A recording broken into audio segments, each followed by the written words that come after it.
제가 이제 설교를 이렇게 준비하면서 이렇게 때로는 이제 그림을 이제 검색을 하는데요. 제 눈에 이게 딱 꽂혔습니다. 사랑했나봐. 이 사랑했나봐. 이 의미는 사랑을 괜히 했나? 뭐 이런 의미도 담겨 있는 것 같고요.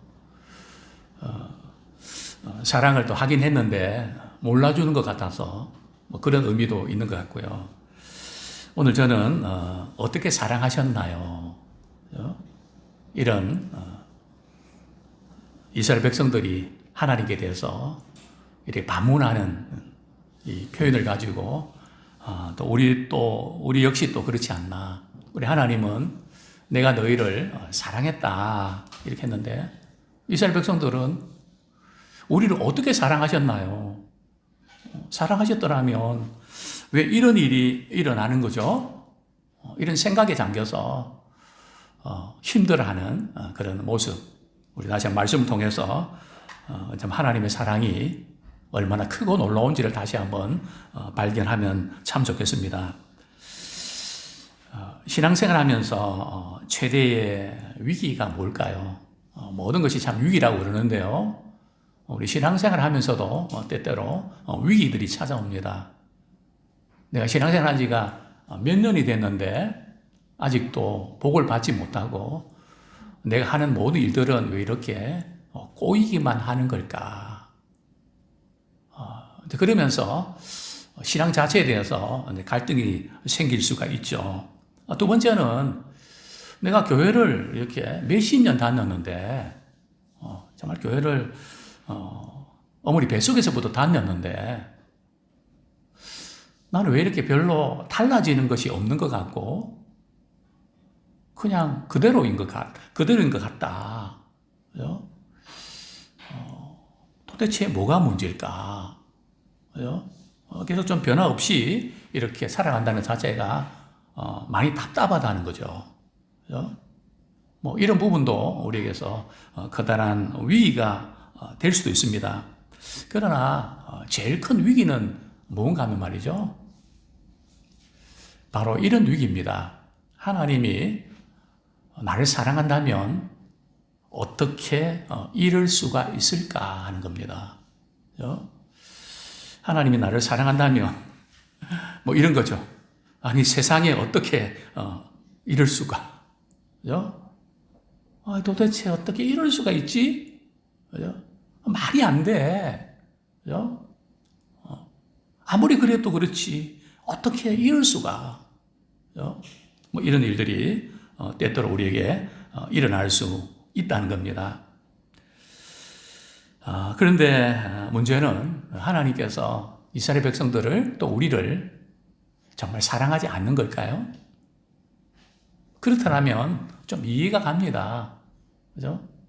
사랑받지 못해서 사랑 못 느끼는 것은 당연한 거 아닐까요? 근데 문제는 하나님은 여전히 사랑해 오셨는데 사랑하신다고 말씀하시는데 내가 말이죠. 하나님 언제 나를 사랑해 주셨죠? 어떻게 사랑해 주셨죠? 이렇게 반문할 때 이때가 가장 큰 위기입니다. 부모와 자녀의 위기도 바로 이런 위기 아닐까요? 부모의 사랑을 느끼지 못할 때 부부의 위기도 이런 위기 아닐까요? 당신이 나를 사랑하지 않는 것 같아. 그런데 내가 계속 살아야 돼? 그죠? 내가 사랑하고 있잖아.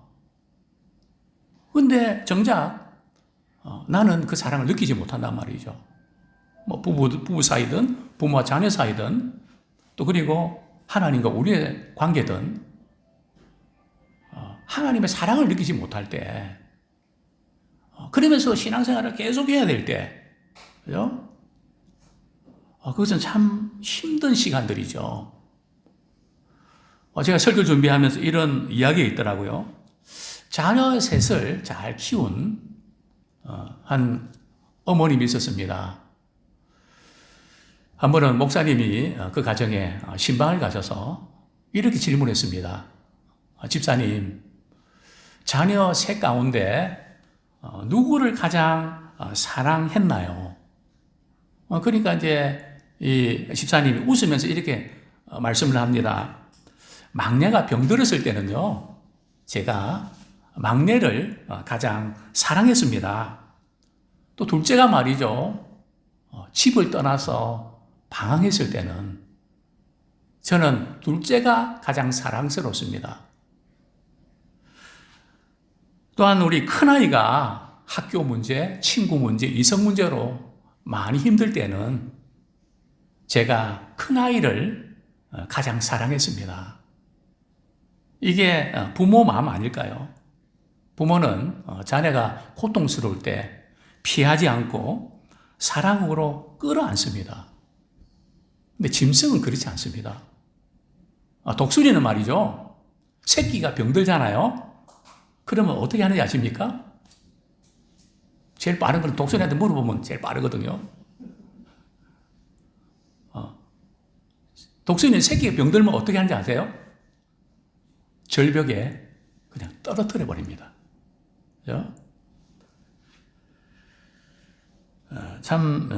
사자는요, 병든 새끼는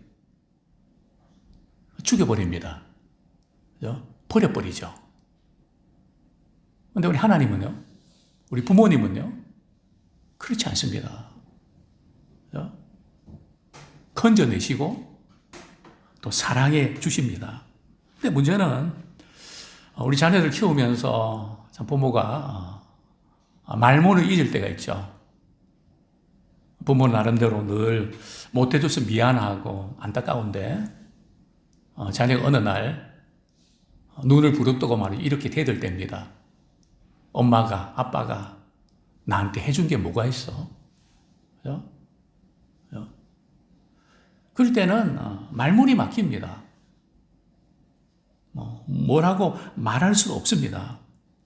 오늘 저는 본문 말씀을 중심으로 세 가지로 좀 말씀을 드리고 싶은데요. 참 그럴 때 우리 부모의 기분, 또 우리가 하나님 앞에서 어떻게 우리를 사랑해 주셨습니까? 하나님이 저를 사랑하는 거 맞나요? 그럴 때 하나님의 기분은 어떠실까요? 첫 번째 저는 이런 말씀을 드리고 싶습니다. 자신이 처한 상황으로 하나님의 사랑을 판단하는 것을 경계해야 됩니다. 우리는 상황을 가지고 사랑을 판단할 때가 종종 있죠. 잘해주면 사랑하는 거고, 조금 힘들면 사랑 안 하는 것이고, 물론 우리가 상황을 무시할 수는 없습니다. 우리가 살아가는 데 있어서 우리가 처한 상황은 대단히 중요하니까요. 자, 왜 이스라엘 백성들이 우리 하나님께 우리를 어떻게 사랑하셨습니까? 이렇게 항변을 했을까요? 이스라엘 백성들이 항변할 때는 반드시 팩트가, 사실이 있습니다. 그렇게 말할 수밖에 없는 이유가 있다는 거죠. 그냥이 아닙니다. 우리 또한 그렇지 않습니까? 분명한 이유가 있는 것이 사실입니다. 우리가 잘 아는 대로 이스라엘 백성들은 우상 숭배의 죄악으로 하나님보다 세상에 더 마음이 뺏기고, 돈에 더 마음이 빼앗기고, 세상의 명예와 권력과 즐거움에 더 마음 빼앗겨서 도저히 하나님 보실 때는 그냥 두실 수가 없으셨죠. 그래서 하나님께서 선지자를 통해서 그거 아니야, 그게 마음 빼앗기면 큰일 나, 나라도 이럴 수가 있어. 그럼 여러 번 경고했지만 그들은 당장 보이는 세상이, 현실이 너무 좋아서 그걸 놓치고 싶지 않았던 거죠. 결국 어떻게 되나요? 북이스라엘은 아수리에서 망하고 남유다는 바벨론에서 멸망하게 되죠. 그래서 바벨론에 말이죠, 포로 생활이 몇 년입니까? 70년을 말이죠, 이렇게 포로 생활에서 참 많은 고통을 당해야만 했습니다. 참 힘든 시간이었죠. 상황도 힘들었지만 더구나 우리가 하나님의 택한 백성인데, 하나님의 사랑받는 자녀인데, 왜 우리가 이런 일을 겪어야 되지? 그것 자체가 너무너무 힘들었죠. 근데 하나님께서는 이스라엘 백성들을 그냥 두지 아니하시고 70년 후에 이제 바사의 고레스 왕이 말이죠, 바벨론을 멸망시키면서 이스라엘 백성들 고국으로 돌아가서 예루살렘에 올라가서 예배드리는 것도 좋다, 성전을 건축하는 것도 좋다, 참 생각지 않은 그 은혜와 복을 주셨죠. 근데 문제는 우리가 놓치지 말아야 될 것은 여전히 그들은 바사, 페르시아의 노예 생활, 포로 생활을 하고 있다는 겁니다. 참 이스라엘 백성들이 고국으로 돌아올 때 얼마나 감격했을까요? 얼마나 기뻤을까요? 이제는 독립도 할 수 있고 물질적인 것 모든 그 제자리로 돌아갈 수 있겠지. 그러나 시간이 지나도 여전히 그대로입니다. 별로 바뀌지 않습니다. 그러니까 그들은 하나님이 사랑하신 게 맞나? 왜 계속 지금 이렇게 살아야 되는 거지? 하나님에 대한 사랑이 식어지니까 마음도 하나님께 떠납니다. 그래서 예배를 드려도 마음이 하나님께 있는 것이 아니라 콩밭에 있는 겁니다. 하나님의 사랑에 감격하지 않은 채 예배를 드리고 봉사한다는 거 너무너무 힘들죠. 그러나 오랫동안 해왔던 관성의 법칙에 의해서 그들은 뭐 별일 없이 그렇게 굴러가야만 했죠. 자, 문제는 이런 이제 상황 속에서 이제 이스라엘 백성들은 하나님이 사랑하신다면 어떻게 이룰 수 있을까 하는 생각에 잠길 수밖에 없었던 것이죠. 하나님께서 이스라엘 백성들을 사랑하지 않기로 하신 걸까요? 70년 포로 생활 동안에 하나님께서 이스라엘 백성들을 잊어버리신 걸까요? 그럴 리가 없는 것이죠. 자, 우리가 늘 이렇게 꼭 기억이 될 것은 말이죠, 우리가 범죄할 때에 하나님께서는 우리를 그냥 두시면 좋을까요? 때리시면 좋을까요? 어떤 게 좋죠? 우리가 잘못했을 때 하나님께서 그냥 두시면 좋을까요? 아니면 때리시는 게 좋을까요? 어떤 걸 선택하고 싶으시죠? 어떻습니까? 우리 우종이는 어때요? 내가 분명히 잘못했어요. 이렇게 잘못 안 되는데, 이렇게 딱 생각이 들 때 하나님이 그냥 넘어가 주시면 좋을까? 아니면 때리시는 게 좋을까? 역시 운동하는 분은 달라요. 차라리 매를 맞는 게, 그죠? 낫다는 거. 그죠? 그렇습니다. 매를 안 맞고 가는 게 되게 불안한 거죠.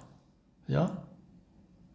사랑의 관계는 잘못했을 때는 매를 맞는, 그것이 참 우리가 원하고 실제로 그렇게 돼야 되는데요.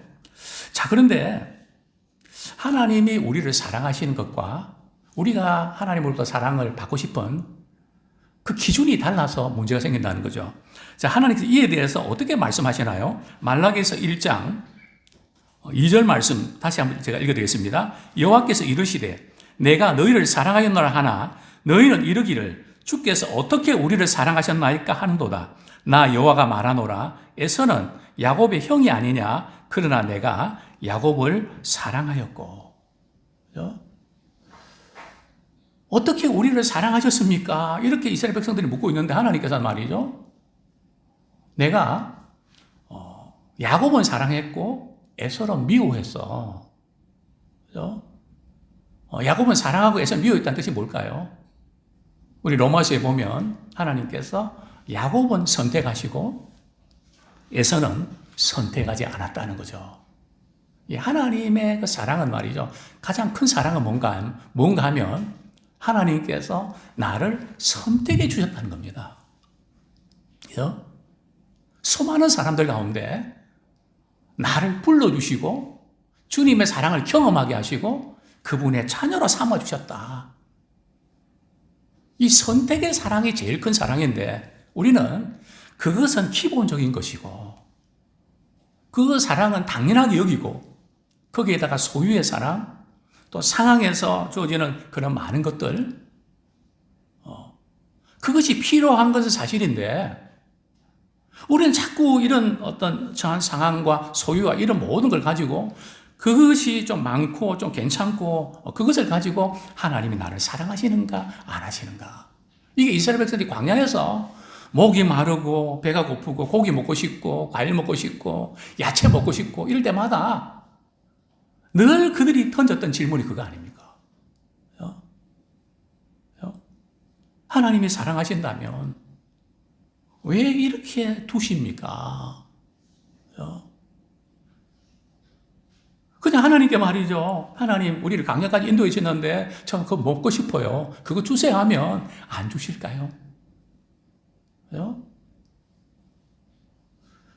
그들의 잘못된 부분들은 하나님에 대한 사랑을 자꾸 뒤집는단 말이죠. 이게 위기입니다. 우리는 지금 어려운 부분들 가지고 과거에 하나님께 베풀어 주신 사랑을 자꾸 뒤집어 버리거든요. 특별히 우리는 좀 케이스 바이 케이스를 볼 줄을 모르고 하나가 좀 틀어지면 그냥 모든 것이 다 틀어져 버리는.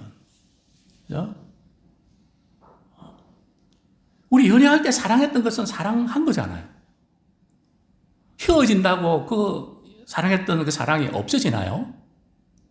외국 영화를 이렇게 보면 그 사람들 말이죠. 헤어질 때도 축복하면서 헤어지거든요. 근데 우리는요, 잘 되는 게 있는가 봐라. 네. 그죠? 뭔가 우리가 이렇게, 하나님의 은혜를 기억할 때 뜨겁게 은혜를 체험하고 그런 거 좋은데, 뭔가 좀 하나님의 사랑에 의심이 생기면 그 받은 은혜까지도 뒤집어 버리는. 이 굉장히 안 좋은 겁니다. 우리 한번 따라하겠습니다. 이전에 베풀어 주신 하나님의 사랑을 뒤집지 맙시다. 뒤집을 거는 빈대떡 할 때는 뒤집지. 하나님의 사랑을 뒤집으면 안 돼요. 그 하나님의 그 사랑 연장선에서 이렇게 나가도 쉽지 않은데 하나님의 사랑을 다 끊어버리고 말이죠. 하려고 그러니 이게 힘이 납니까?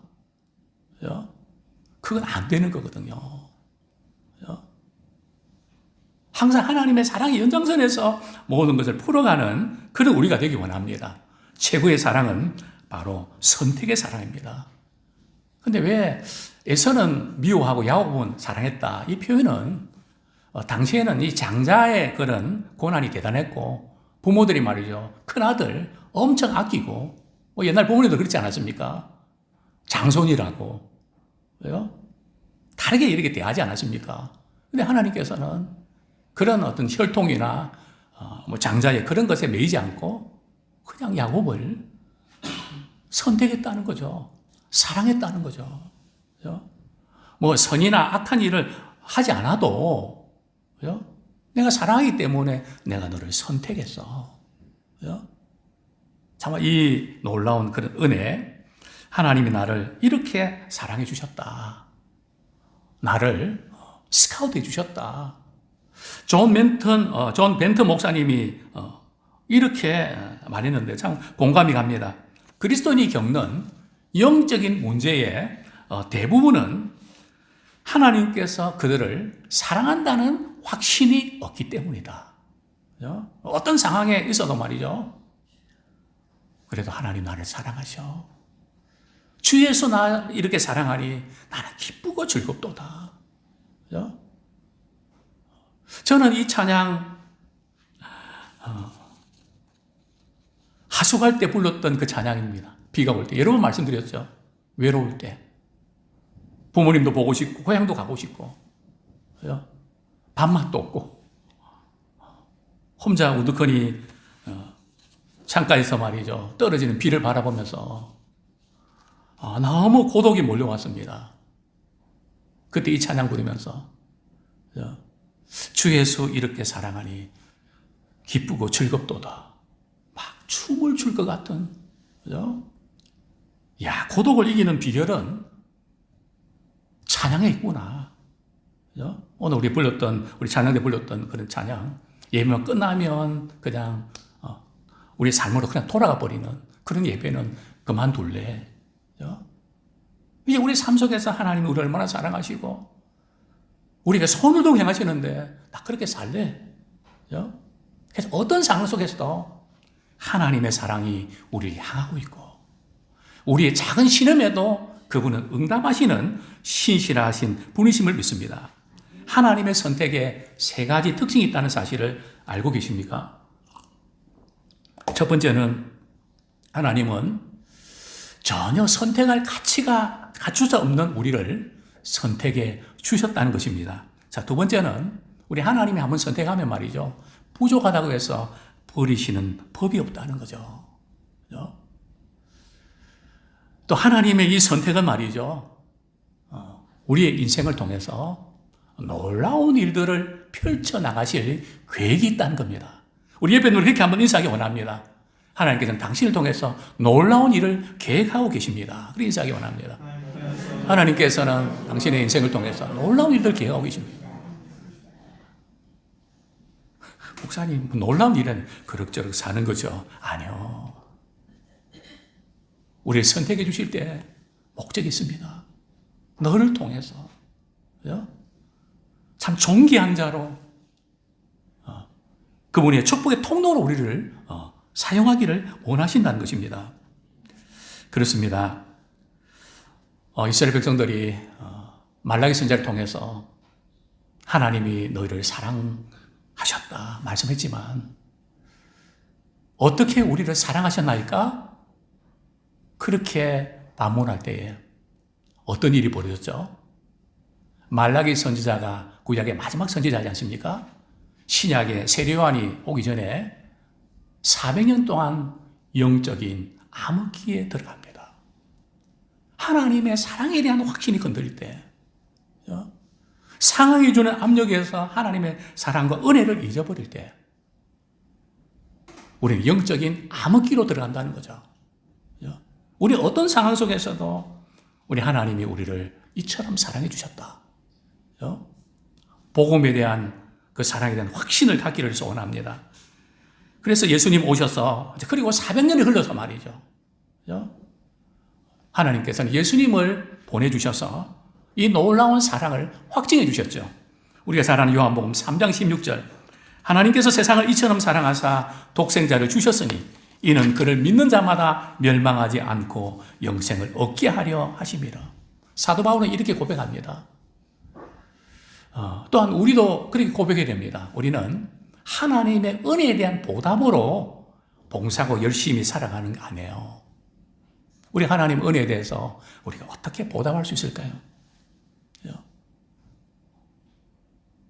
보답 차원이 아니라 하나님에 대한 사랑의 감격으로 모든 일들을 감당하기 원합니다. 주님이 나를 이렇게 사랑해 주셨는데 자기 아들까지도 내어주셨는데 이 놀라운 주님의 그 사랑을 우리 기억하면서 늘 승리하는 우리가 되기 원합니다. 최고의 사랑은 선택의 사랑이고 우리를 구원해 주시는 사랑입니다. 자, 두 번째, 하나님의 사랑은 그러면 상황의 문제만큼은 하나님께서 손을 안 대시는 거 아닙니다. 하나님의 사랑은 어떠한 상황 속에서도 회복시켜 주십니다. 우리 하나님께서는 야곱과 에서를 비교하죠. 그리고 에서의 후손이 에돔이죠.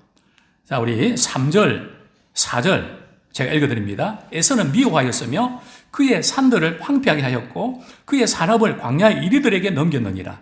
에돔은 말하기를 우리가 무너뜨림을 당하였으나 황폐된 곳을 다시 쌓으리라 하거니와 나 만군의 여호와는 이르노라. 그들은 쌓을지라도 나는 걸리라. 사람들이 그들을 일컬어 악한 지역이라 할 것이요 여호와의 영원한 진노를 받은 백성이라 할 것이며.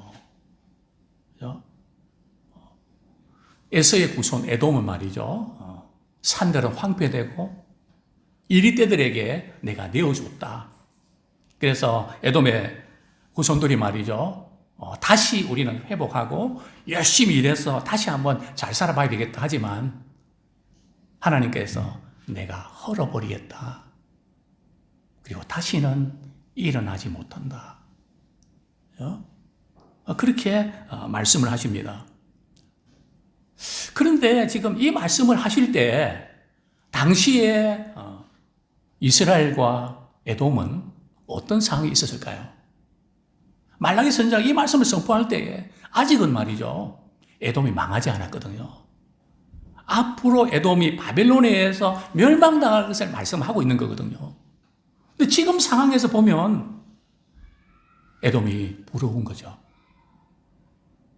저들은 하나님도 제대로 잘 안 섬기고 있는데 잘 되고 모든 것이 좋은데 왜 우리는 이래야만 돼?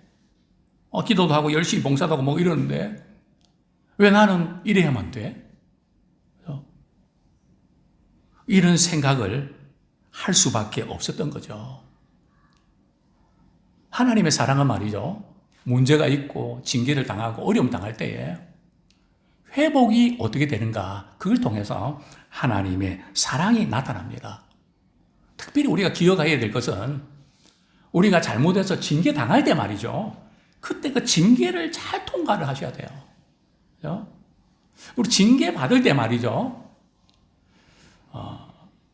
우리가 안 믿는 사람들, 또 믿음 생활 설렁설렁 하는 사람들을 보면서 낙심하거나 좌절하시면 안 됩니다. 왜요?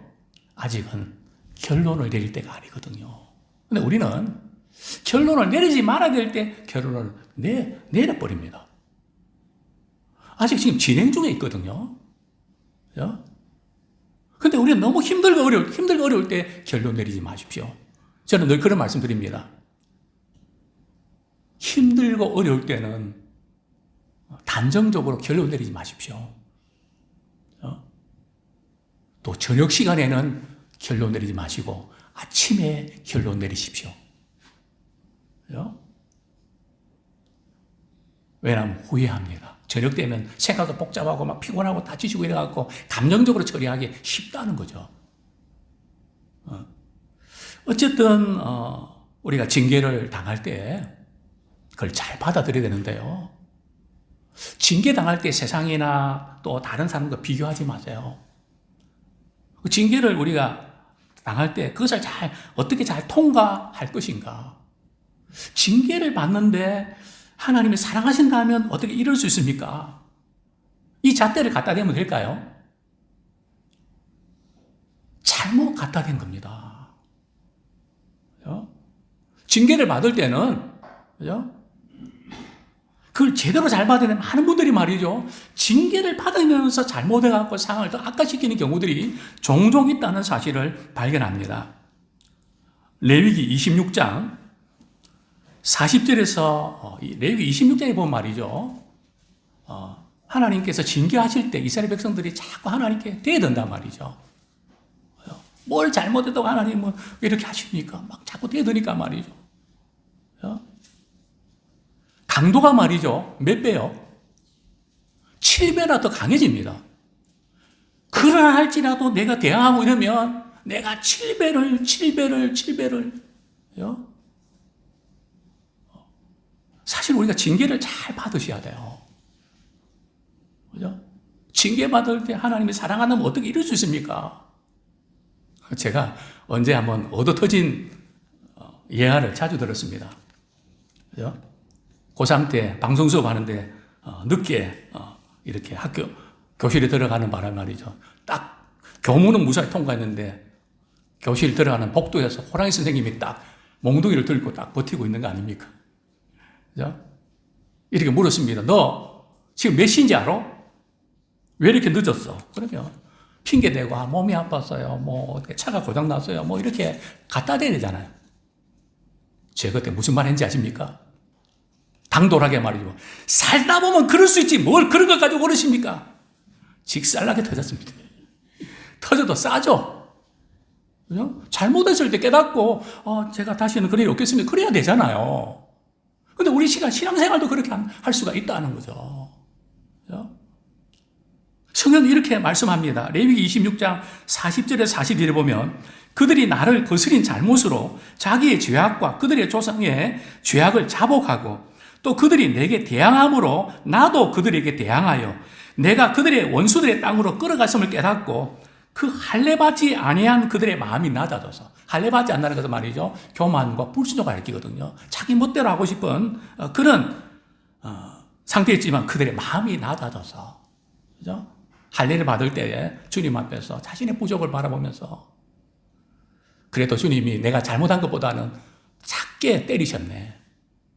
그죠? 하나님 항상 그렇거든요. 우리가 이만큼 잘못된 하나님은 그 이상으로 때리시는 법이 없으세요. 우리 부모가 그러지 않습니까? 계속해서 읽겠습니다. 그들의 죄악의 형벌을 기쁘게 받아들이면, 그죠?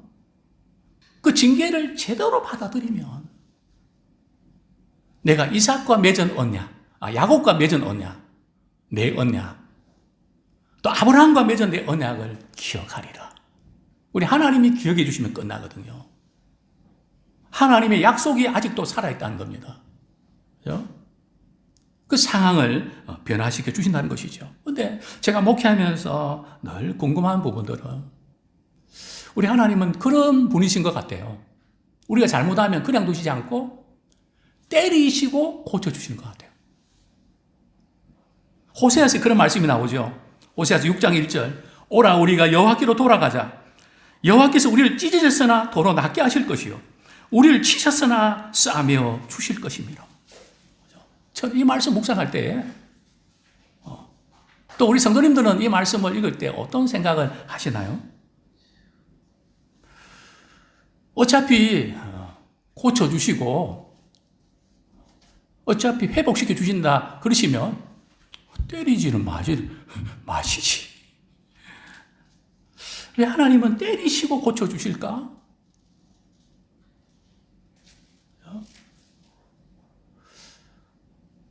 왜 때리셔야만 하실까? 때리시는 주님의 심정은 어떠실까? 그렇습니다. 가장 중요한 부분들은 하나님이 때리실 때 자책감에 빠지거나 또 내가 뭘 잘못해서 때리시나 그렇게 하지 마시고 그 때리시는 것도 하나님의 사랑이라는 사실을 받아들이셔야 됩니다. 우리 히브리서 12장 6절 굉장히 중요한 부분이죠. 우리가 잘 아니지만은 실제로 놓치는 경우들이 종종 있는 것 같습니다.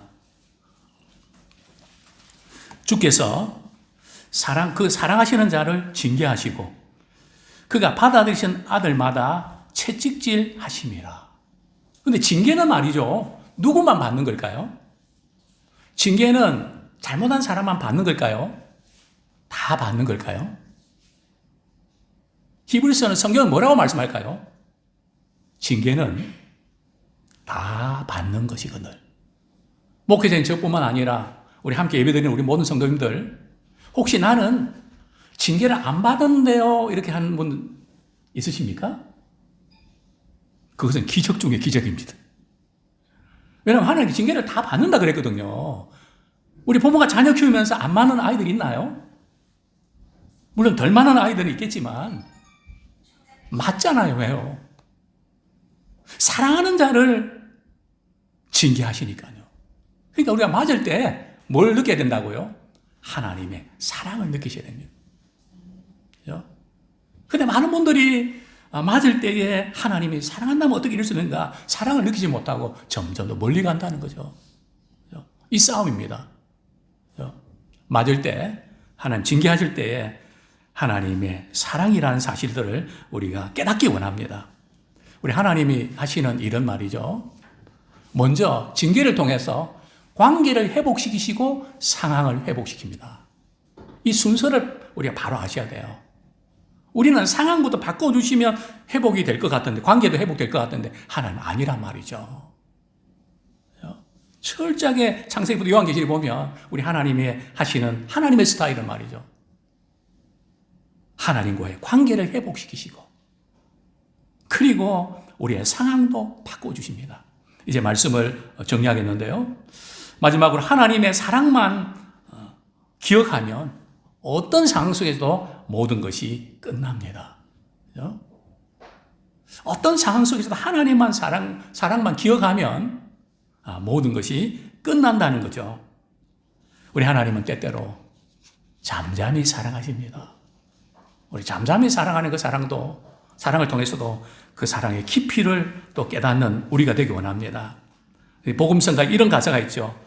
세상 바다 물속에서 절망하고 있을 때 한 줄기 밝은 빛이 나에게 비치었네. 바닷가의 모래알처럼 수많은 사람들 중에 나를 택하신 나의 주, 나의 하나님. 주님 사랑 생각하면 뜨거운 눈물 솟구치네. 이 못난 나를 그토록 사랑하셨나요? 이 못난 나를 그토록 사랑하셨나요? 그렇습니다. 어떤 상황 속에서도 우리 주님의 사랑을 기억하면서 승리하기를 원합니다. 뿐만 아니라 어떤 상황 속에서도 하나님의 사랑을 끊을 자가 없다는 사실을 또한 우리는 붙잡으셔야 됩니다. 우리 로마서 8장 38절 39절 제가 읽어드립니다. 내가 확신하노니 사망이나 생명이나 천사들이나 권세자들이나 현재일이나 장래일이나 능력이나 높음이나 깊음이나 다른 어떤 피조물이라도 우리를 우리 주 그리스도 예수 안에 있는 하나님의 사랑에서 끊을 수 없으리라. 과거일, 현재일, 미래일, 그죠? 크고 작은 많은 아픈 상처들, 실패들, 그 많은 것들, 그죠? 그래서 하나님 나를 사랑하지 않을 거야 하는 숱한 생각들, 현실적인 팩트들, 그런 모든 게 있다 할지라도 그래도 사랑해서 그 누구도 끊을 자가 없다는 사실입니다.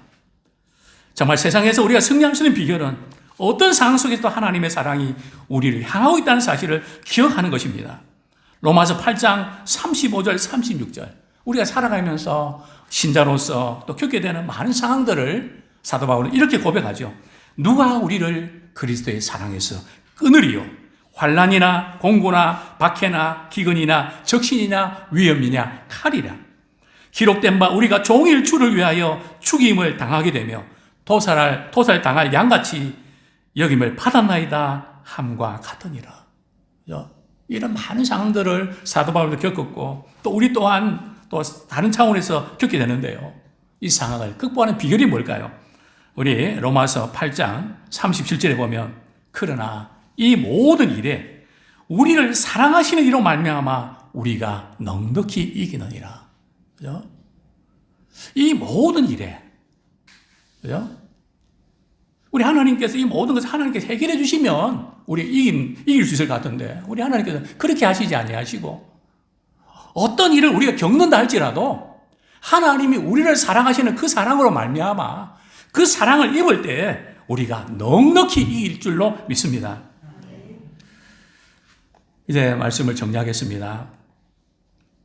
사랑은 모든 것을 이깁니다. 가장 불행한 사람이 누굴까요? 아무도 사랑할 수 없는 사람. 아무도 사랑할 수가 없습니다.